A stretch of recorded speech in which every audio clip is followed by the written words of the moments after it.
WAG-12 की मृत्यु के पश्चात आज वकांडा में शांति स्थापित हुए 15 साल हो चुके थे। एक दिन लूप लाइन में खड़े हरिया भाई ने चेन्नई प्रदेश की राजकुमारी वंदना भारत को देखा। सफेद रंग और सेक्सी फिगर को देखकर हरिया भाई पहली नजर में ही उसे अपना दिल दे बैठे। वंदना भारत से सच्ची मोहब्बत हो जाने के कारण अब हरिया भाई का काम में मन नहीं लगता था और वो बस सारे दिन उसे निहारते रहते थे। फिर एक दिन व्हील स्कीडिंग की वजह से वंदना भारत के चक्कों में आग लग जाती है, जिसकी सहायता के लिए चेन्नई सुपर किंग का WAP-7 आगे आता है। लेकिन कपलिंग से पहले ही 120 की रफ्तार से दौड़ता WAG-9 चिल्लाने लगता है,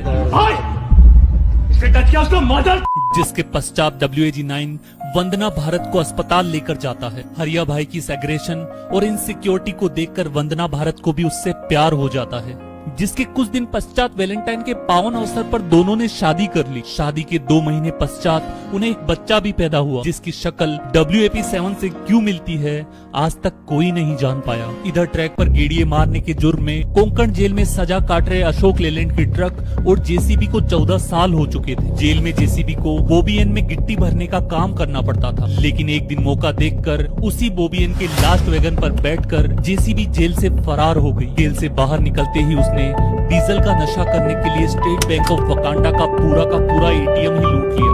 जेल में बंद बाकी बची JCB और अशोक लेलैंड के ट्रक को छुड़वाकर हरिया भाई से बदला लेने के काम में बस WAG-12 उसकी मदद कर सकता था। इसलिए वो 22 फरवरी 2014 में डीजल लोको और WAG-12 के मुठभेड़ वाले दुर्घटना स्थल पर पहुंच गई और तहस नहस हुए WAG-12 को फिर से जिंदा करने का प्रयास करने लगे। स्टेट बैंक ऑफ वकांडा के ATM से चुराई गई अथाह दौलत से कुछ पैसे आश्रम वालों के मुंह पर मारने से उन्होंने WAG-12 को फिर से असेंबल करके जिंदा कर दिया और अब JCB और WAG-12 बदला लेने की रणनीति बनाने लगे। शादी के बाद हरिया भाई रेलवे की माल ढुलाई में इतना व्यस्त हो गए कि वो वंदना भारत को टाइम ही नहीं दे पाते थे, जिससे भाभी जी नाराज रहने लगी। WDG कोर्ट द्वारा माथा फोड़कर समझाने पर हरिया भाई सत्ता का दायित्व WAP-7 को सौंपकर 15 दिन के लिए भाभी जी के साथ गोवा निकल गए। इसी मौके का फायदा उठाकर WAG-12 वकांडा में घुसा और कोंकण की रत्नागिरी जेल से सारी JCB को भगा ले गया।